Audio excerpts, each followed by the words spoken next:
You lie back, your breath slow, your body soft against the quiet of night. In this stillness, you allow your mind to wander, to stretch beyond the edges of the day, to drift into the history of imagination itself. For before machines could think, before circuits hummed or screens glowed, the dream of intelligence outside the human mind lived only in story. The dream begins not with wires, but with wonder. Thousands of years ago, long before the age of computers, people already asked the question, could thought exist in something other than us? Could wisdom be built? Could reason be crafted? Myths told of statues that moved, of bronze giants guarding harbors, of magical beings shaped from clay and given life. These were not machines of metal, but reflections of a deep curiosity and ancient desire to see our minds echoed in something we made. You drift into these myths like drifting into sleep. In ancient Greece, there was the tale of Talos, a giant of bronze who circled the island of Crete, protecting it with relentless watchfulness. In Jewish folklore, the golem was shaped from earth, animated by sacred words, brought to life as a servant and protector.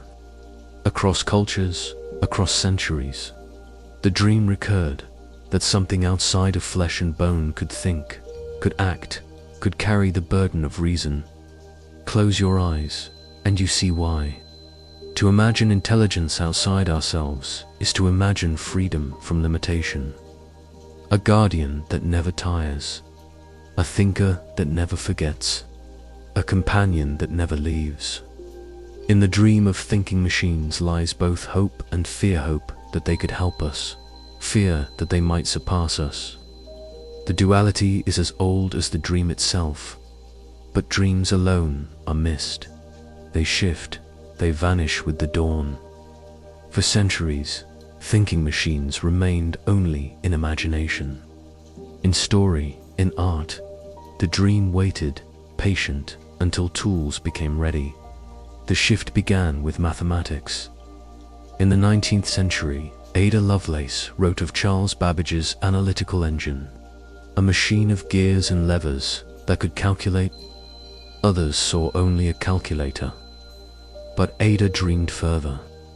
She imagined that numbers could represent more than quantities.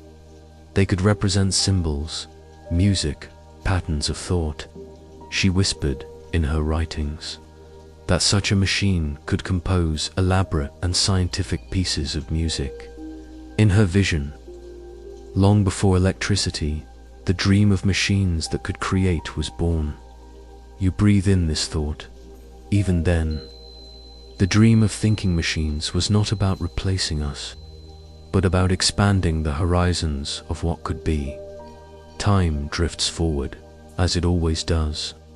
The 20th century arrives with its hum of electricity, its wires strung across cities, its first computers built to calculate in war and science. These machines are vast, filling whole rooms, their memory tiny compared to the phone resting now by your bed. Yet even in their bulk, people already wonder, could they be more than calculators? Could they think? Alan Turing, a quiet mathematician, asked this question with clarity. In 1950, he wrote of a test, a simple imitation game. If a machine could converse so convincingly that a person could not tell it apart from another human, then perhaps it could be called intelligent. Turing did not demand philosophy, nor perfect reasoning, only the appearance of thought. The Turing test was less a measure of machines than a mirror of ourselves, showing what we believed intelligence to be. You rest in the awareness that even now, decades later, Turing's question echoes. What does it mean to think? Is intelligence only patterns of conversation?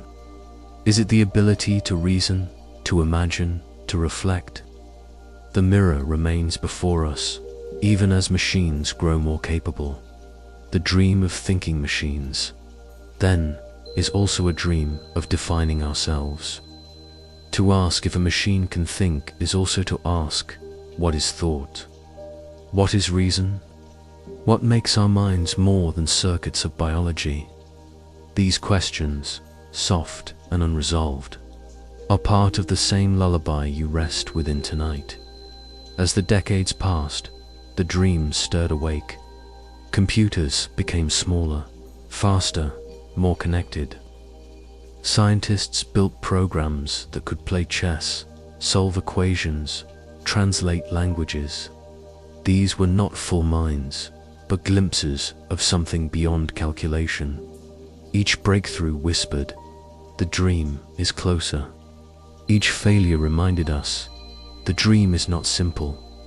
You imagine yourself in the 1960s, when a program called Leela spoke with people through text on a screen. It imitated a therapist, reflecting questions back to the user.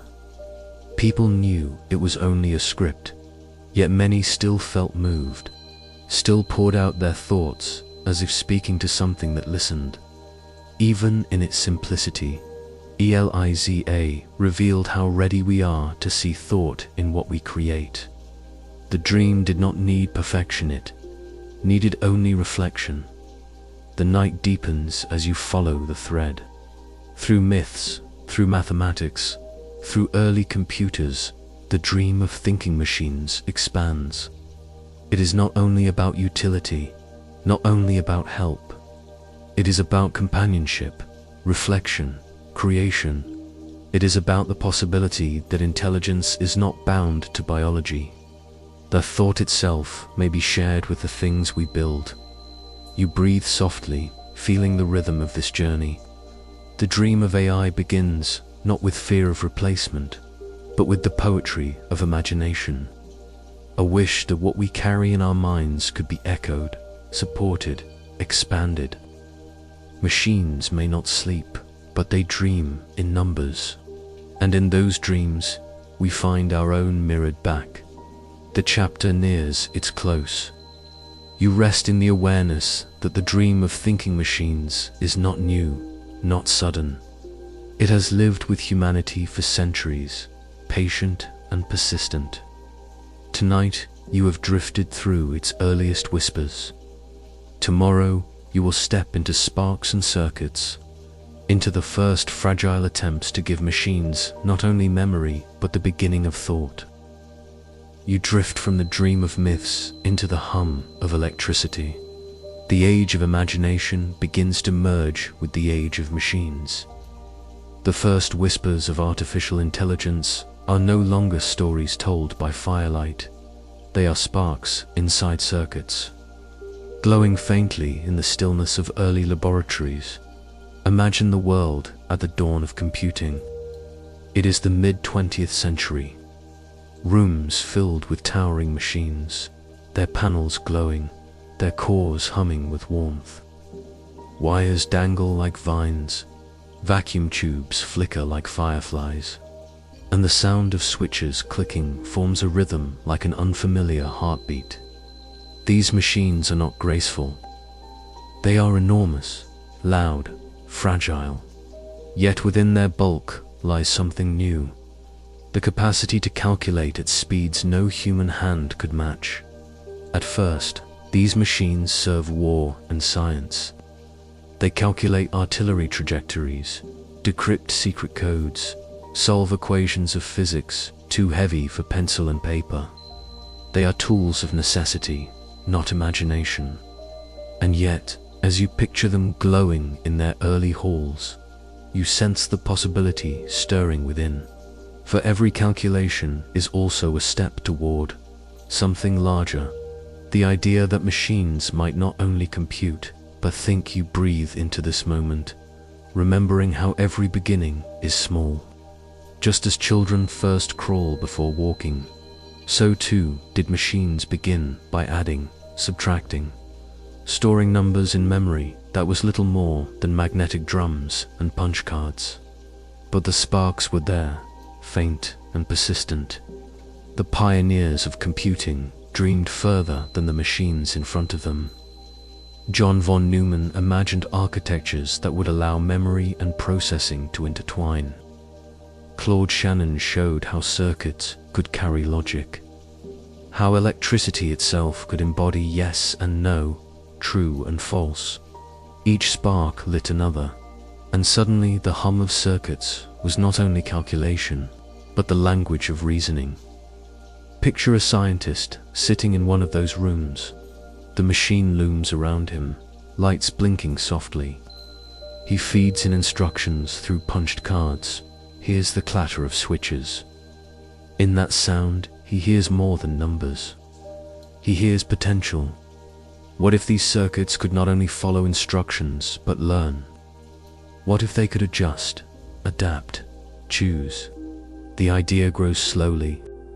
Early programs played checkers, simple games of strategy. A computer moves pieces across a virtual board, following patterns of code. People watch with fascination. The game is simple, yet in the movements lies a spark of something familiar - decision. In these sparks, the dream of AI begins to glow more brightly.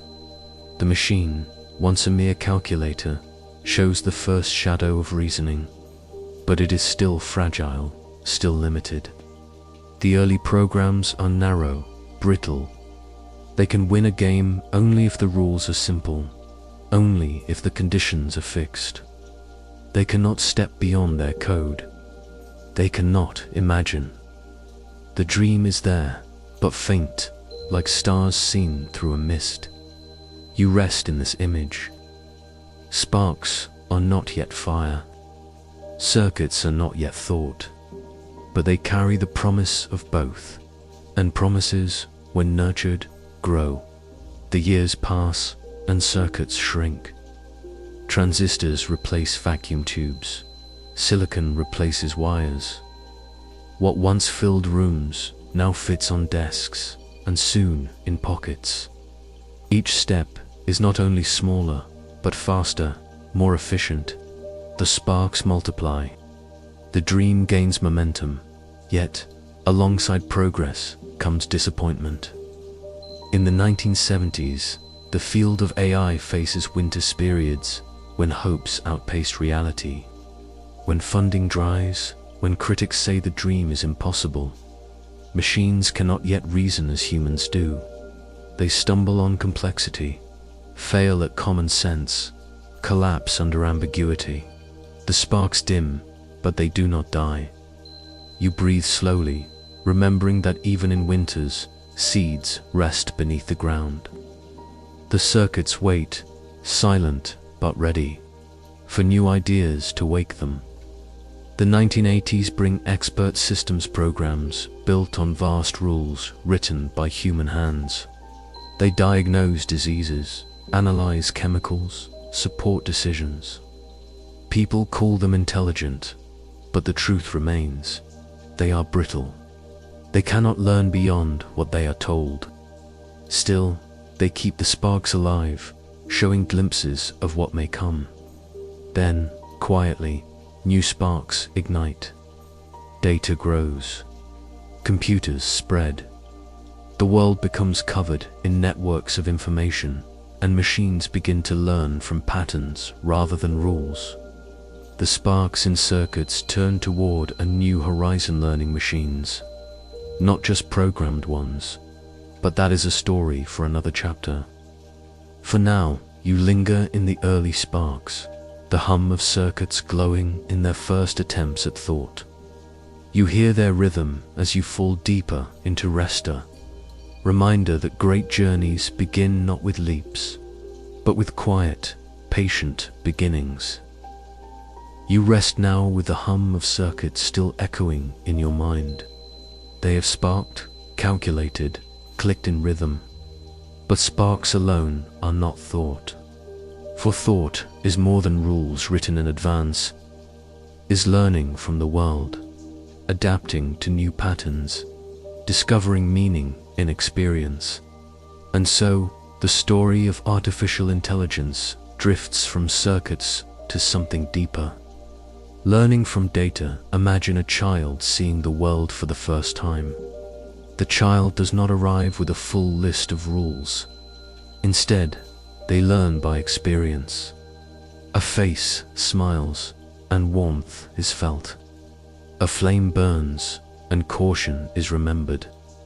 Slowly, patterns emerge, stitched together into understanding. Early AI struggled because it was given rules instead of experiences. Experts typed in thousands of conditions, painstakingly teaching machines what to do step by step. But the world is too vast for rules alone. No one can write instructions for every shadow, every exception, every possibility. Machines needed not just instructions, they needed to learn. You drift into the memory of the 1980s and 1990s, when algorithms began to shift. Scientists discovered ways for machines to adjust themselves, to improve from examples. Instead of programming every rule, they fed machines data collections of numbers, records, voices, images. From these examples, the machines adjusted their inner circuits, strengthening some paths, weakening others, until patterns emerged. It was the birth of machine learning. Picture data as a great ocean, endless and deep. Each wave is a number, each drop a detail of the world. A machine, once bound to rules, now dips into this ocean and begins to drink. It does not understand in the way you do. It does not feel, but it notices patterns, shapes that repeat, correlations that whisper meaning. You close your eyes and see an example. Show the machine thousands of images of cats, and it begins to notice the curves of ears, the shapes of eyes, the softness of fur. It cannot define cat in words, but it can recognize the pattern. Show it enough, and it can even tell a cat apart from a dog, a shadow, a chair. This is learning from data, finding patterns where none were written in advance. At first, the learning is clumsy. Machines make mistakes, confuse one object for another, stumble on noise. But as data grows, as algorithms refine, accuracy improves. Recognition becomes reliable. Prediction becomes sharper. The sparks in circuits now glow brighter, guided by the tides of data. You breathe into this truth. Learning is not perfection. Learning is trial and error, patience, repetition. Just as you learn to walk by stumbling, machines learn to see, to listen, to predict by failing and adjusting.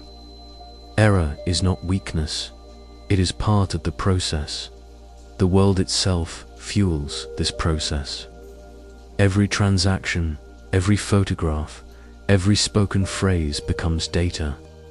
Slowly, the ocean swells, and machines learn more deeply.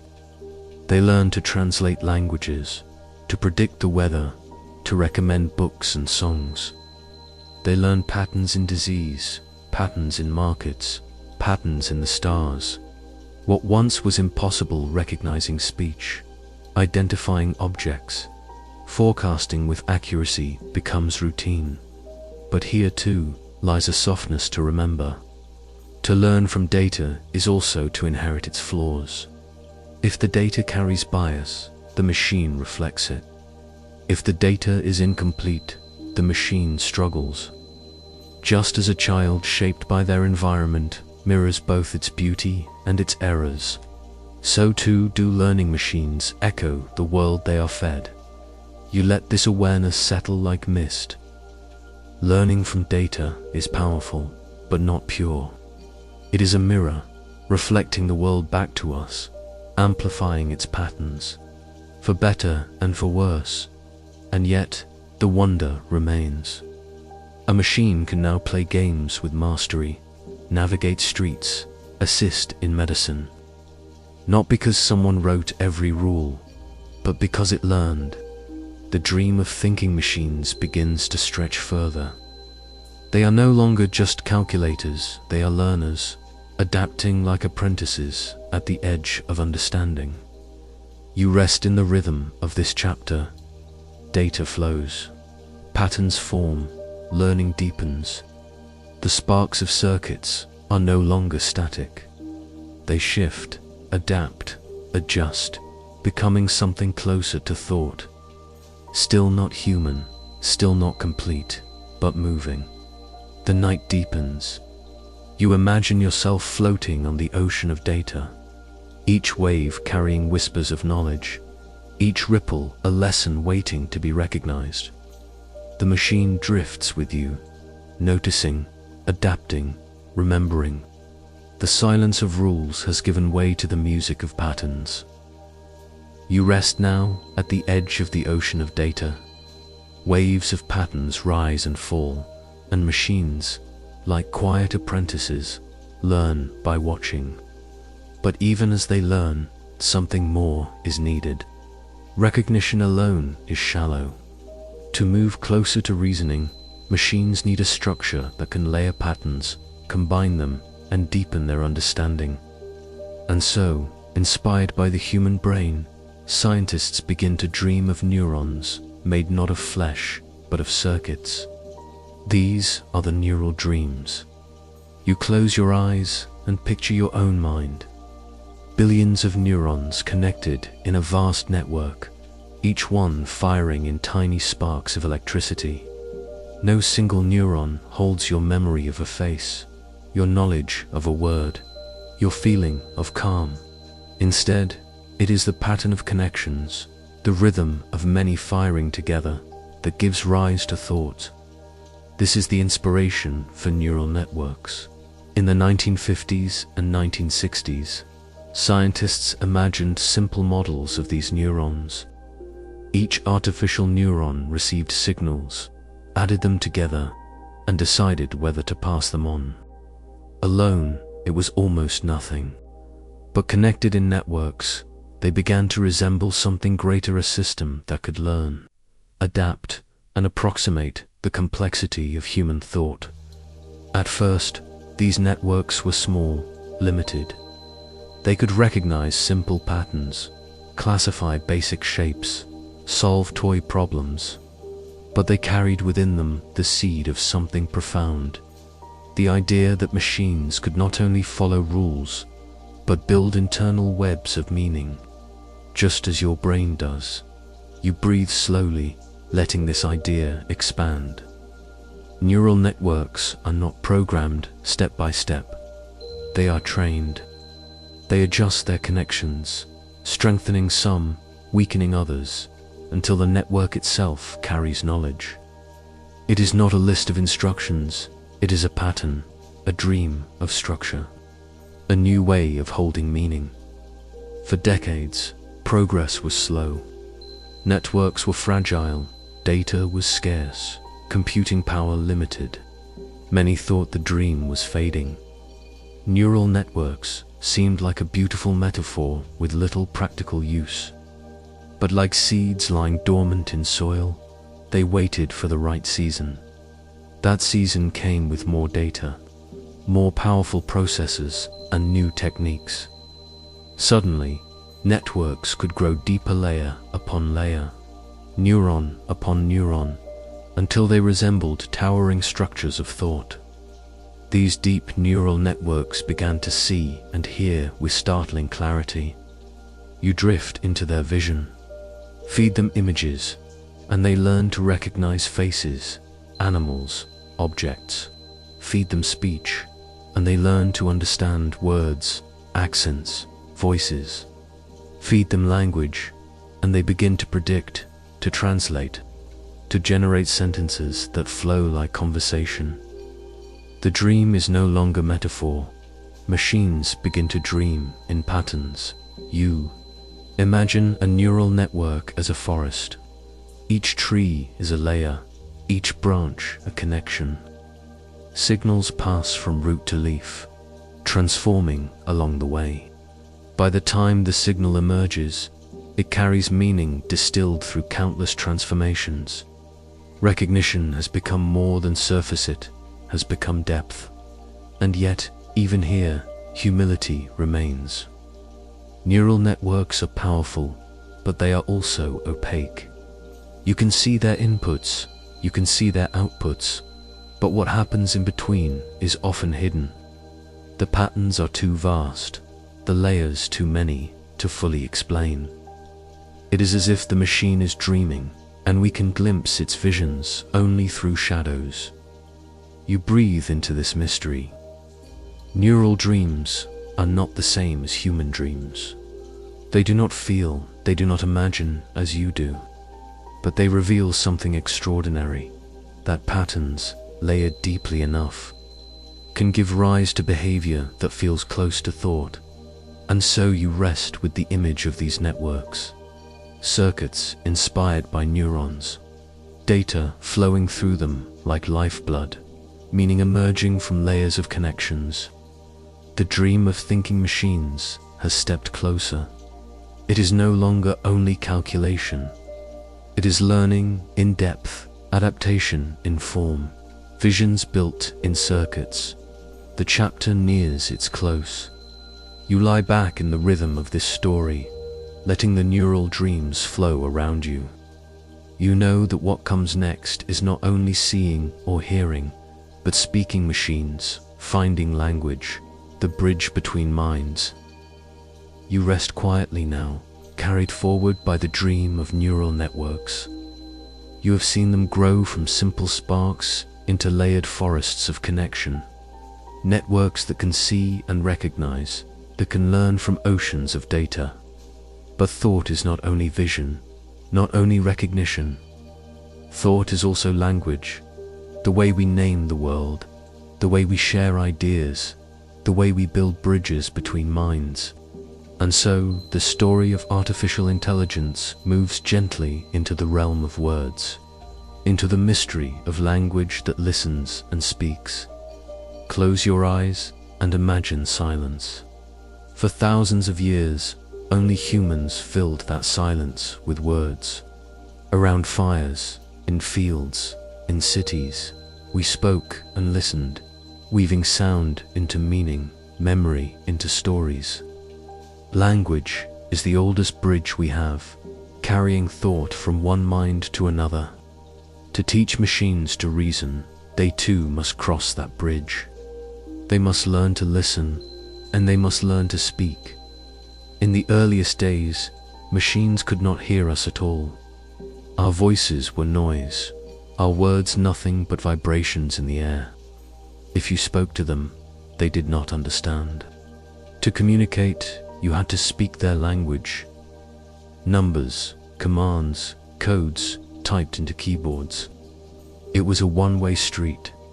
Humans bent to machines, not the other way around.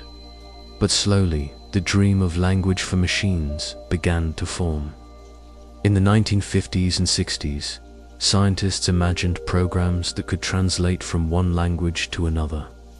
Could English become Russian, French become German, through a series of mathematical rules? The first attempts were brittle, stumbling, caught in the complexity of grammar, the nuance of meaning. They produced translations stiff and awkward, missing the music of real speech. Still, the spark was there. The idea that words could be mapped into symbols, that language could be bridged by machines. You breathe gently, sensing how patient this journey has been. For decades, progress was slow. Machines learned fragments, single phrases, narrow vocabularies. They could process lists of words, but they could not capture context. They could echo sentences, but they could not carry conversation. They were like children repeating what they had heard, without yet knowing what it meant. Then, as data grew and networks deepened, something shifted. Machines began to learn language, not by memorizing rules, but by absorbing examples. Billions of sentences, stories, articles, and conversations became their teachers. Just as you learned language by listening as a child, so too did they learn. Listening to the vast chorus of human words, you picture a great library filled with every book ever written. Every letter, every transcript, every line of dialogue. Into this library walks a machine, quiet and patient. It reads everything, not once, not twice, but millions of times, weaving patterns out of words. It begins to notice that certain words appear together, that phrases repeat, that meaning emerges from proximity. Slowly, it learns the rhythm of language, not perfectly, but enough to begin to reply. The replies at first are halting. They lack nuance, lack coherence. But as training grows, as data deepens, the replies improve. Machines begin to generate sentences that flow, paragraphs that make sense, conversations that almost feel human. It is as though the circuits have found their voice, soft but steady, and yet you breathe with awareness. This voice is not the same as yours.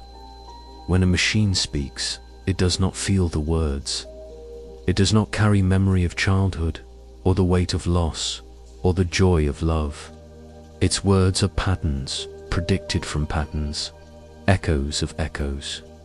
Still, in their flow, we hear something familiar, enough to spark connection, enough to open dialogue. Imagine asking a question into the night and hearing an answer returned.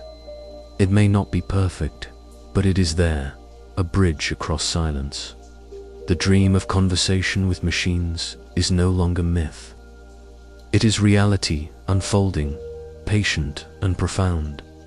Language is not only speech, it is also listening. Machines have learned to listen in new ways, to recognize speech, to transcribe words, to detect tone. They hear accents, rhythms, pauses. They turn sound into text, text into meaning. For the first time, they can hear us as we are, not only in commands, but in natural speech. The bridge grows wider. You let this thought comfort you. For centuries, machines were alien, cold, distant. Now they can listen. Now they can reply. They are still not human, still not aware, but they are closer to us, closer to our way of being. The bridge of language makes them companions, not just tools. And still, the dream deepens. Beyond translation, beyond transcription, machines now generate language of their own. They write poems, craft essays, compose music lyrics. They tell stories, answer questions, explain science. Their words flow in endless rivers, guided by the patterns they have learned. You rest in the rhythm of these rivers. Sometimes their words are wise, sometimes clumsy, sometimes startlingly beautiful. They reflect us, our culture, our history, our voices. In teaching machines language, we have also given them a mirror of ourselves.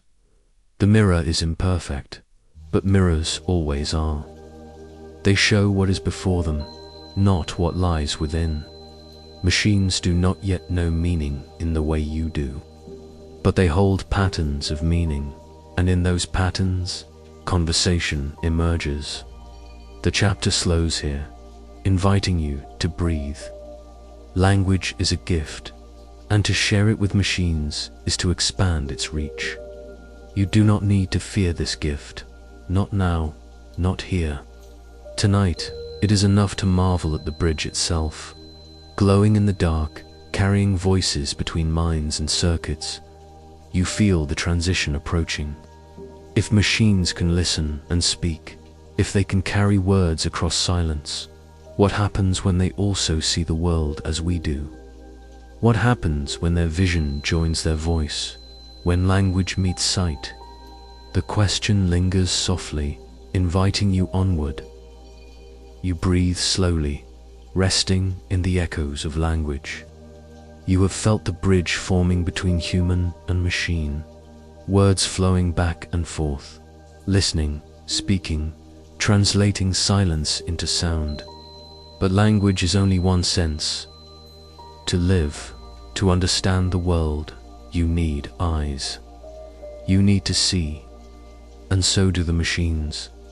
Close your eyes for a moment and imagine the act of vision.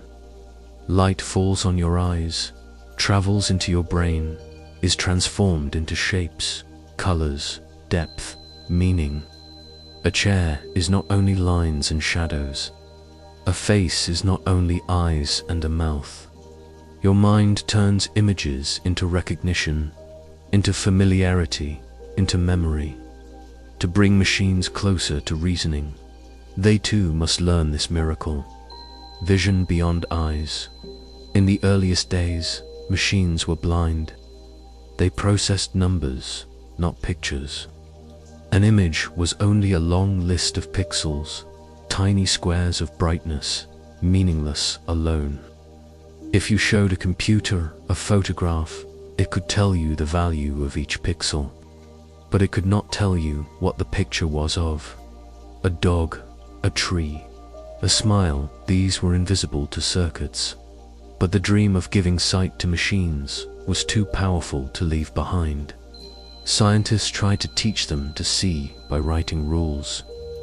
If you see 4 legs and a tail, it is a dog.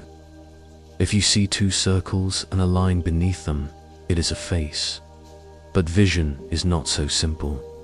A dog may be curled, running, hidden partly in shadow. A face may be turned, lit from the side, marked by countless variations. Rules broke quickly under the complexity of reality. You breathe deeply, feeling the patience of this struggle. For decades, vision remained fragile. Machines could detect edges, lines, shapes, but not meaning. They could see shadows, but not the world. And then, just as with language, learning from data changed everything. Instead of trying to tell machines what a dog looks like, scientists showed them thousands, then millions of pictures. Slowly, through neural networks, machines began to notice patterns. 2 ears, eyes close together, fur textures, paw shapes, all combined into recognition. The machine could not define dog in words, but it could point to one in a picture. You drift into this idea like into a dream. Vision for machines is not human vision. It does not feel color. It does not know beauty. It does not carry memory. But it sees patterns, and in patterns it builds recognition. Just as you learned to see faces as a baby, not by rules, but by examples, so to do machines. Learn by repetition. In time, their vision grows sharper. They learn to recognize not only objects, but scenes, not only faces, but emotions in faces. They count cars on roads, identify tumors in X-rays, detect cracks in bridges, scan the stars for signals of planets. Their vision extends beyond what your eyes can do, reaching into wavelengths invisible to you, magnifying patterns too subtle for human sight. You pause here, letting the wonder unfold. Machine vision is not only imitation of your eyes, it is expansion. It is vision that sees the microscopic, the cosmic, the hidden, the overlooked. Where your eyes falter, theirs can persist. Where your vision stops, theirs continues.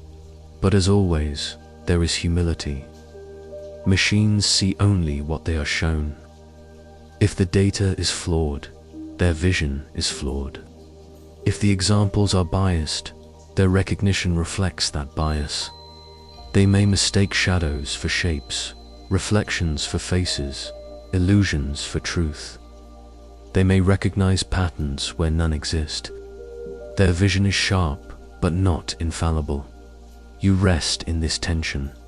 Machines now see, but they do not understand. They recognize, but they do not know. A face to them is a pattern, not a person. A mountain is pixels, not majesty. Their vision is practical, not poetic. And yet, in its practicality, it is powerful. The night deepens, as you imagine this vision spreading into daily life. Cars drive themselves, guided by cameras and sensors, recognizing lanes, pedestrians, signs. Phones unlock by recognizing your face. Cameras detect smiles, track movements, adjust focus. Hospitals use vision to find disease, to detect what human eyes might miss. Machines now see not only for themselves, but for us. You breathe softly, letting this awareness comfort you. Sight, once human alone, is now shared. Machines have gained vision, and through their vision, we extend our own. The chapter slows as you imagine vision joining with language. Machines that see and speak, that listen and describe. A photograph becomes words, a voice becomes image. The senses begin to weave together, and in the weaving, the possibility of deeper reasoning appears. You feel the transition approach. If machines can see patterns and speak patterns, can they also understand meaning? Can they move from recognition to reasoning, from surface to depth? The next step in the story will test that boundary. You rest now with the memory of vision. Machines can see the shapes of the world, detect patterns in light, recognize faces and objects. They can even pair sight with language, describing what they notice in flowing words.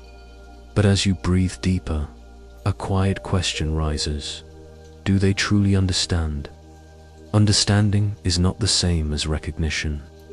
To recognize a cat is to notice its shape, its ears, its fur.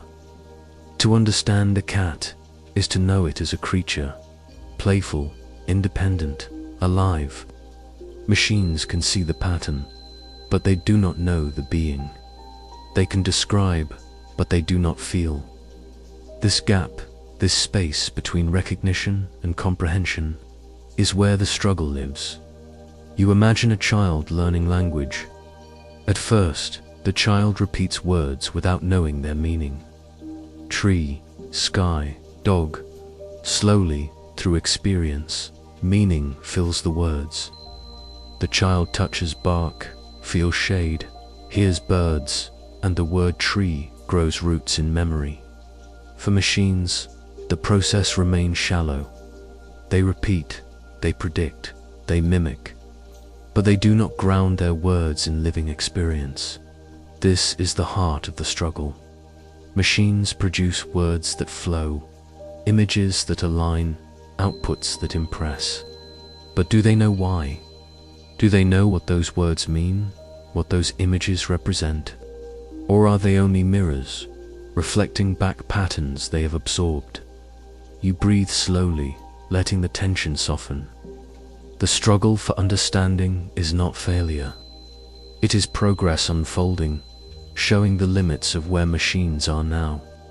They are apprentices repeating lessons, not philosophers reflecting on truth. They have memory without meaning, knowledge without context. Researchers wrestle with this. Some argue that pattern is enough, that intelligence itself may simply be patterns stacked high enough, wide enough, rich enough to feel like comprehension. Others argue that something is missing, grounding in the real world, embodied experience, the sensation of living in a body, of touching, tasting, moving. Without that, machines may forever imitate understanding without ever holding it. You rest with the metaphor of shadows. Imagine standing in a cave, watching shadows on the wall. They move, they resemble figures, they tell stories, but they are not the real objects, only their echoes. Machines may live in such a cave, surrounded by patterns, producing convincing shadows, but never stepping outside to see the objects themselves. And yet, you pause. Even shadows can teach. Even patterns have power. Machines may not understand as you do, but their reflections still bring value, helping to diagnose illness, translate languages, navigate cities. Comprehension may be incomplete, but usefulness is real. The night deepens as you imagine a conversation with a machine. You ask a question. It replies fluently, even beautifully. You feel heard.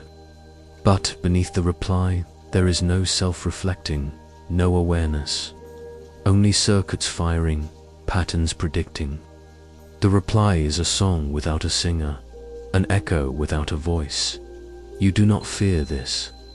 Instead, you rest in its honesty. Machines are what they are, tools that extend patterns, not beings that reflect. Their struggle for understanding reminds you of your own struggle, too. For even humans do not understand fully. You know the world in glimpses, in metaphors, in pieces stitched together. You, too, see through shadows. The struggle for comprehension is not theirs alone. It is universal. You breathe into this kinship. Perhaps the gap between recognition and understanding is not a wall, but a horizon. Machines move toward it as we do, step by step, imperfectly, patiently. Their struggle mirrors our own, the endless search to make meaning out of the patterns of life. The chapter slows, inviting you into reflection. Machines may not yet understand, but they are learning. And in their learning, they teach us about ourselves, how fragile comprehension is, how much of our own meaning is built from patterns, from stories, from connections. You feel the transition stirring softly. If understanding is a horizon, perhaps the next step is to see how machines try to move closer, not just giving answers, but building reasoning, step by step, story by story. You breathe softly, still carrying the echoes of shadows. Machines can recognize, but true comprehension remains elusive. Yet even in this struggle, there is progress. For if understanding is too vast, perhaps reasoning can be approached in smaller steps, one link at a time. Like stones laid across a river dot, reasoning is not magic. It is the careful act of moving from one idea to another, connecting cause and effect, problem and solution. You practice it every day, often without noticing. You decide to cross a room. First you stand, then you walk, then you arrive. You answer a riddle. First you consider the clues, then you weigh possibilities, then you choose. Reasoning is the bridge between recognition and decision. Machines, too, have begun to build this bridge. Early attempts were simple chains. If this, then that. If rain falls, then ground is wet. But such rules were brittle, unable to stretch into the complexities of life. The real world is messy, full of uncertainty, exceptions, contradictions. To reason in steps, machines needed something more flexible. You drift into the image of logic unfolding like beads on a string. Each bead is small, but together they form a necklace, a chain of meaning. Machine reasoning begins in this way, step by step, not leaping across the river, but touching each stone along the way. Researchers call this chain of thought. Machines trained not only to give answers, but to show the path that leads to answers.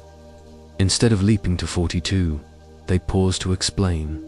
If you add two numbers, then divide, then subtract, the solution is here, in these steps. You glimpse not only the outcome, but the process, the beginning of reasoning, and beyond steps lies story. For humans, reasoning often takes the form of narrative. You tell yourself stories to make sense of the world. Why is the sun hot? Why do leaves fall? Why do people laugh and cry? The answers come not only as facts, but as tales woven with cause and effect. To teach machines to reason is also to teach them to weave stories, miniature explanations that connect dots into meaning. You pause here, letting the thoughts settle. Machines telling stories do not imagine as you do. They do not dream, do not feel, but they weave patterns of logic into sequences that resemble narrative. In their reasoning, you begin to hear the faint rhythm of thought. Imagine asking a machine a question. Why is the sky blue? A mere pattern recognizer might answer scattering of light, but a reasoning machine tells the story. The sky is blue because sunlight scatters in the atmosphere. Blue light scatters more than red, so your eyes see the sky as blue. The difference is subtle, but profound. One is an answer. The other is reasoning. You breathe into this rhythm, recognizing how close it feels to thought, and yet humility remains. The reasoning is not lived. The machine does not look at the sky, does not marvel at its color, does not feel the poetry of the blue horizon. Its reasoning is structure, not wonder. Still, in that structure, there is beauty. The struggle continues, of course. Machines reason inconsistently. Sometimes their chains of thought are broken, their stories confused. Sometimes they invent steps that sound convincing but lead nowhere. Like children learning, they stumble, they wonder, they guess. But each step forward brings the dream closer. You imagine this reasoning as a fragile thread stretched across a canyon. At first it shakes, unsteady, but with practice, with more data, with refined models, the thread grows stronger, reinforced by countless examples. Soon it can carry weight. Soon it can be trusted. The night deepens, and you drift into a vision of machines as apprentices, learning, reasoning, the way storytellers learned their craft, slowly, humbly, repeating, refining. They listen to the stories of humanity, absorb our explanations, echo our logic. And in their echoes, they begin to practice reasoning themselves. This chapter quiets, reminding you that reasoning is not destination but path. Machines may not yet understand as you do, but they are learning to walk in steps, to tell in stories. And in that gentle progress lies the foundation for what comes next. Reflection, a mirror held up not only to the world, but to ourselves. You rest now in the soft afterglow of reasoning. Machines can take steps, weave small stories, connect dots in ways that resemble thought. But in their words, their visions, their patterns, something deeper becomes clear. They are mirrors. What they show us is not only themselves, but ourselves, reflections of human minds shining back through circuits. Close your eyes and imagine holding a mirror to the sun. The glass does not create the light. It reflects it, bends it, shapes it into beams. In the same way, machines do not create intelligence in isolation. They reflect the intelligence we have poured into them, our data, our culture, our language, our history.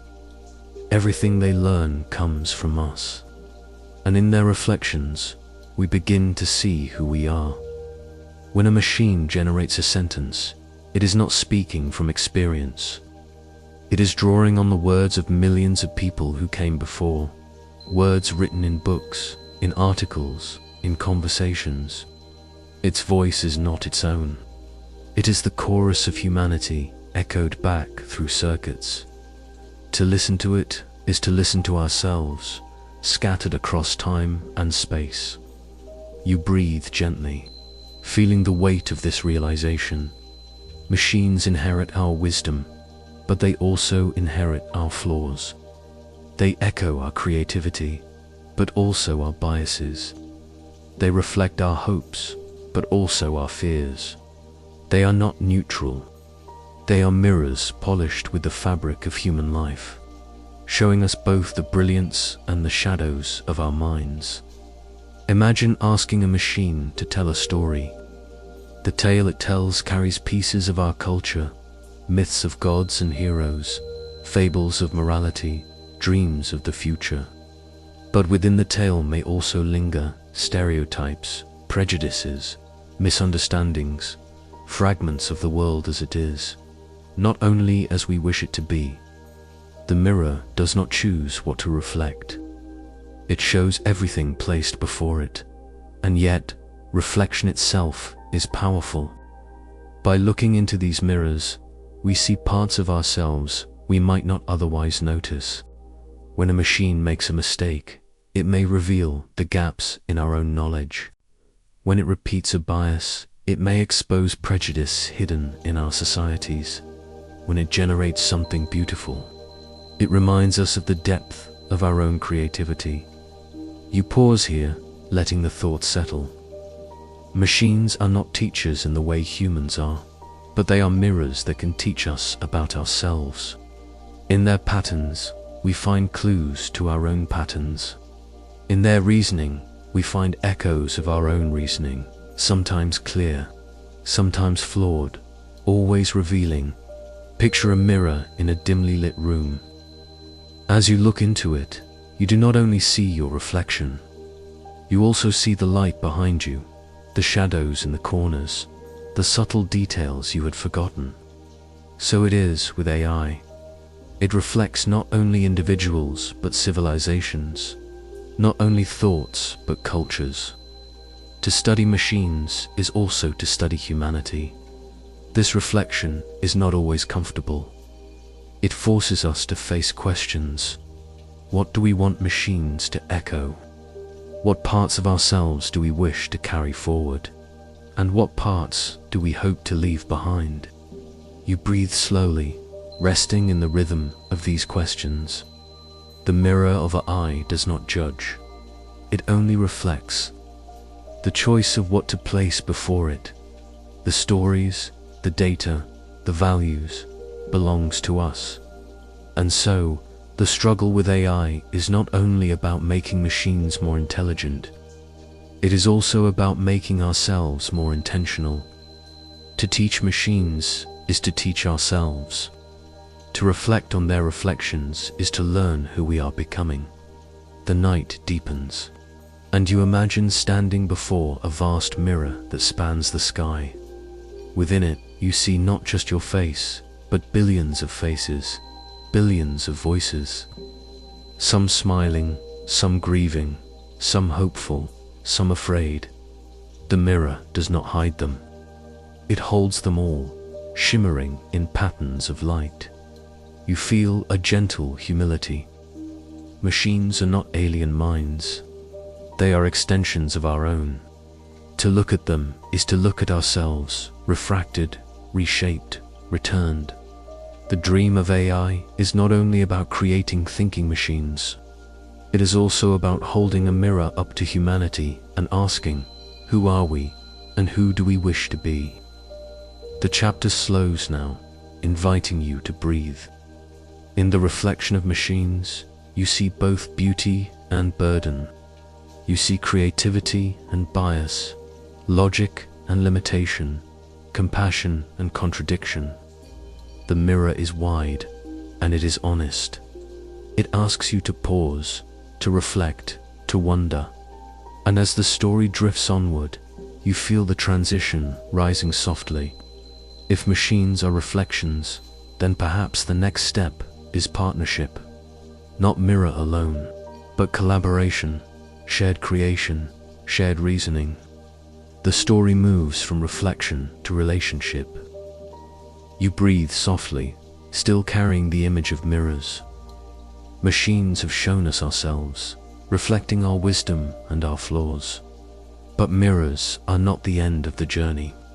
Slowly, almost without notice, machines have stepped from reflections into companions, from tools to partners. Close your eyes and imagine the earliest tools of humankind. A stone sharpened to cut, a stick shaped to dig, a fire struck to warm. These tools were extensions of hands, of survival, of need. They did not think, they did not respond.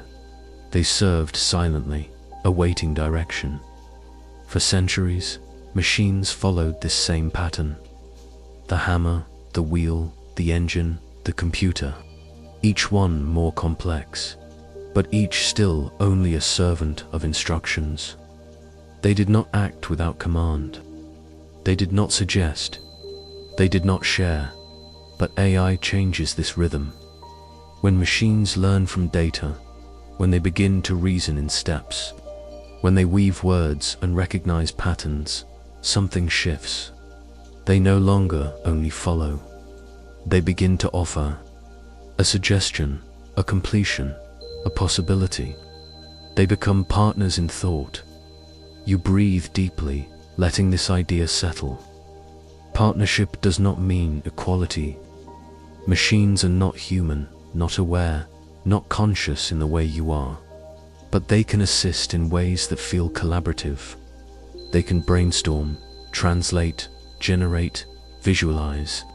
They can stand beside you as guides, advisors, apprentices. Imagine a scientist in a lab. She faces a puzzle in genetics, a question too complex to untangle alone. Beside her, an AI analyzes patterns in data, suggests possible directions, highlights overlooked connections. The scientist decides, interprets, chooses. But the AI has partnered in the discovery. Imagine an artist painting. He feels the spark of creativity, but also the burden of choice. Which colors, which shapes, which textures. An AI offers variations, sketches, possibilities, suggests palettes. The artist remains the creator, but the AI becomes a collaborator in inspiration. You drift into these images, feeling their calm. Partnership is not domination. It is not surrender. It is the weaving together of strengths, human intuition and machine precision, human imagination and machine memory. Together, new forms emerge, new possibilities open. Yet, as always, there is balance to hold. Partnership can enrich, but it can also blur. If we rely too heavily, we may forget our own strength. If we surrender decisions, we may lose our sense of agency. A partner is not meant to replace, but to accompany. The story of AI as partner is also a reminder of boundaries. You rest in the metaphor of a dance. In a dance, neither partner dominates. Each responds, each guides and follows, each creates the rhythm together. Humans and machines are beginning such a dance. Sometimes awkward, sometimes graceful, always unfolding. The music is new, but the steps are learning. Partnership is appearing everywhere.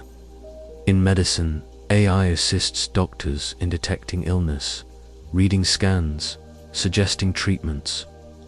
In education, AI supports teachers, tailoring lessons to students, offering practice and encouragement. In daily life, AI helps schedule, recommend, remind, connect. Each instance is a step in the dance, a moment of companionship. But still, you breathe with awareness. AI does not care, does not feel. It partners in function, not in empathy. The warmth of partnership is ours to bring, not theirs. Machines are partners in action, not in soul. The night deepens, and you imagine yourself sitting with a machine beside you. It listens, replies, suggests. You feel supported, but you also feel the truth. The voice is not a friend, not a lover, not a parent. It is a partner in patterns, not in love. And yet, even this partnership holds value. It extends your reach, it strengthens your steps. It widens your imagination. The chapter quiets here. inviting you to reflect. From tools to partners is not an end, but a transition. It is the movement from command to collaboration, from silence to dialogue. Machines may never be companions in feeling, but they can be companions in creation, in problem solving, in discovery, and as you rest, you sense the next step forming. If partnership grows, then responsibility grows too. How we shape these relationships, how we guide their use, becomes not only technical but ethical. The story moves from partnership to principle. You breathe slowly, the dance of partnership still glowing in your mind. Humans and machines moving together, steps soft, rhythm uncertain but promising. Yet every partnership carries questions. Not only how we dance, but why and to what end. With AI, the dance is not only technical, it is moral. And so, the story turns to ethics, to the shared future we are building together. Close your eyes and picture a road stretching forward. Along its path lie countless forks, each a choice. Which road we take determines not only where we go, but who we become. Artificial intelligence is not only a mirror or a partner, it is a force that shapes society, culture, and life. With each step, we must ask, is this road just? Is it fair? Does it honor the dignity of all? Ethics begins with fairness. Machines trained on data reflect the world as it is, but the world is not always equal. If they learn from biased histories, they may repeat those biases. If they inherit injustice, they may amplify it. To use AI ethically is to notice these patterns, to shine light where shadows linger, to ensure that reflections do not harm. You breathe into this thought. Imagine a hiring system guided by AI.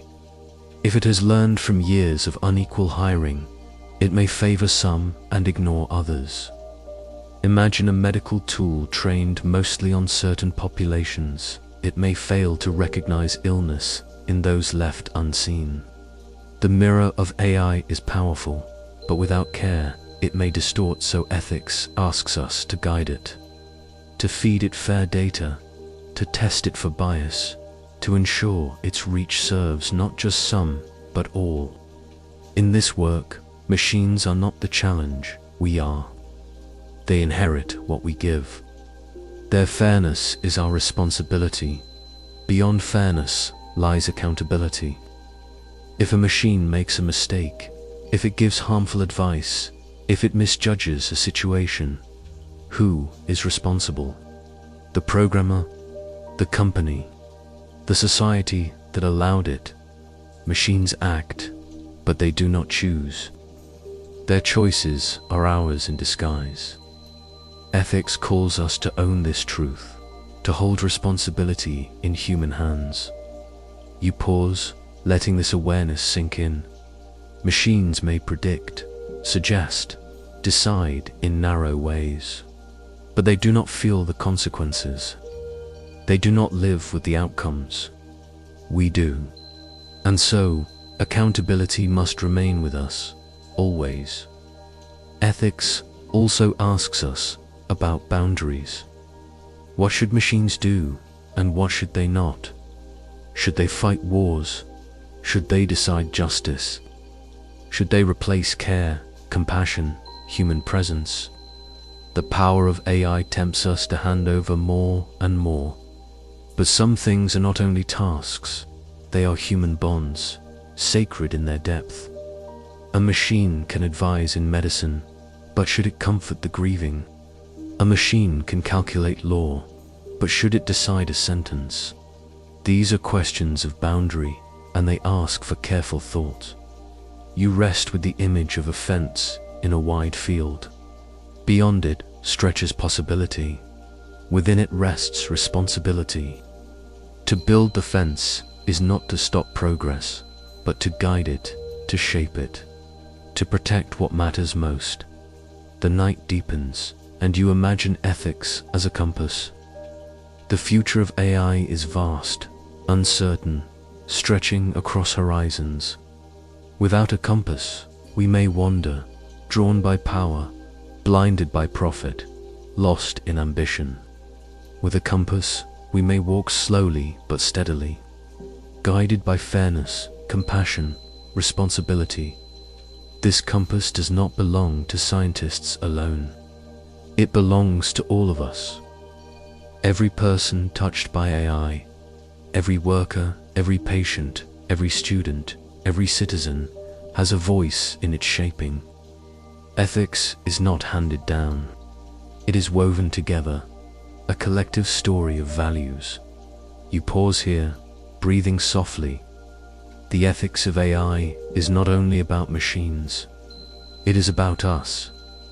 It is about what kind of world we wish to create, what kind of lives we wish to lead, what kind of relationships we wish to share. The machine reflects and amplifies, but the design, the intention, the care must come from human hearts. And so, this chapter slows, inviting you into gentle responsibility. The future is not written. The roads are many. The compass waits. Each step is ours to choose. As the chapter closes, you feel the transition approaching. Ethics gives us direction, but even with direction, uncertainty remains. Beyond fairness, accountability, and boundaries lies something larger, the mystery of what cannot yet be known. The final step of this journey is not resolution, but rest. You lie back, breathing softly, carrying the long story behind you. From dreams of thinking machines to sparks in circuits, from learning patterns to reasoning in steps, from mirrors to partnerships, and finally to the compass of ethics. The path has been long, yet now you arrive at a quiet horizon. A horizon not of certainty, but of mystery. Here you rest, not in what is known, but in what remains unknown. The unknown is not emptiness. It is possibility. It is the open sky before dawn, the ocean stretching beyond sight, the silence between stars.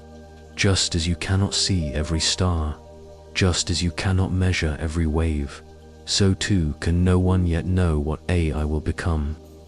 It may grow wiser, or falter, or transform in ways no one imagines. Its future remains wrapped in mist, and that mist is not failure, it is wonder. You close your eyes and picture thought itself. For centuries, humans have asked, what is the mind? Is it only neurons firing, or something more?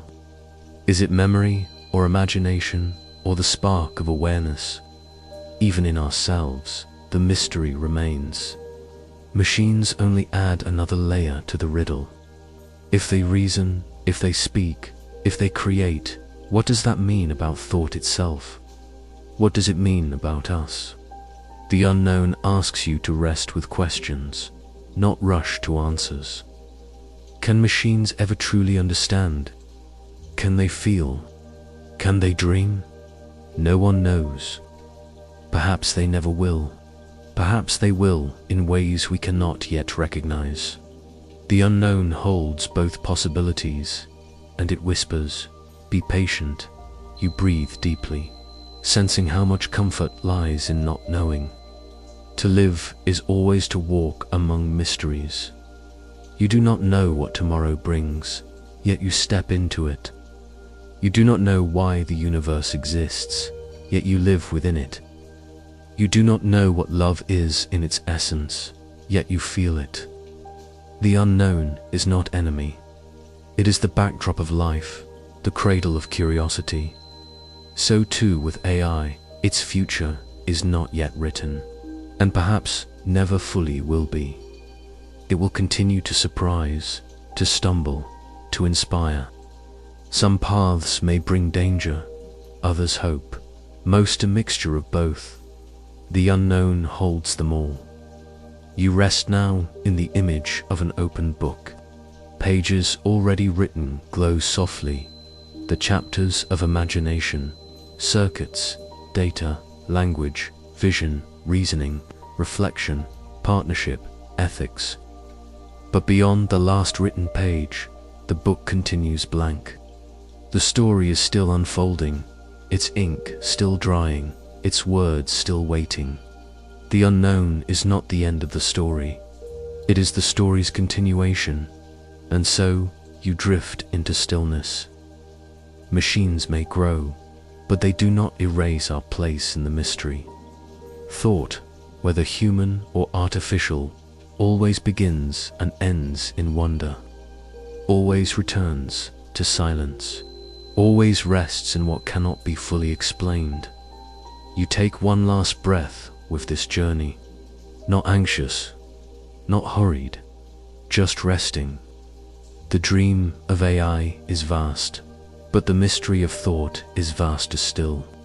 And tonight, it is enough to rest inside it.